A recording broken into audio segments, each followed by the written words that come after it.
Have you ever thought about why we don't pile into alternatives, exotic mutual funds when we're in a market decline? Hey, I'm Kaleb, the founder of 10 Talents Financial Planning, and it can be very common. I know it's common for me to get bombarded with emails from mutual fund companies and alternatives, investment alternatives during market declines, preying on the fears of investors of a continued decline. But have you ever wondered why? Why wouldn't we pursue these alternatives and expensive mutual funds that promise safety and security during a decline?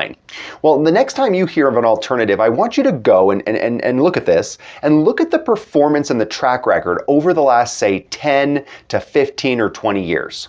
The odds are that whatever is being touted today, while it may be protecting capital today or this year, if you look over the last 10 or 15 years, the odds are that investment has performed disgustingly bad for a decade or more, but it's just hot this year, which is why it's being touted. But it's not something that you can rely on or be invested in more than just a tactical bet, we would say, or get in, get out, and hope you timed it right.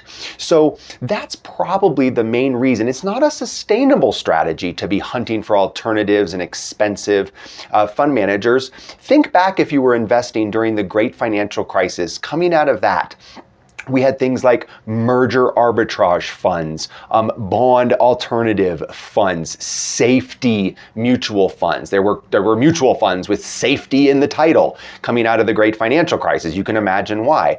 But these funds by the mid-2010s, 2014, 2015, 2016, they were performing abysmally, absolutely abysmally, because they were something that was no longer needed. That the crisis was over, that was in the past, and yet people were still seeking out safety from something that was over, that was done with. So be careful when you're being pitched or seduced by alternatives and things that look safe in the moment. Oftentimes that track record is very poor, as well as the fees. The fees will be egregious because whoever's selling it hopes that you won't notice the fees that are being charged. You'll just focus on feeling safe and secure, when that is not necessarily the feeling we want to focus on with our investments. Thank you so much for watching the video today on alternatives. Bye-bye now.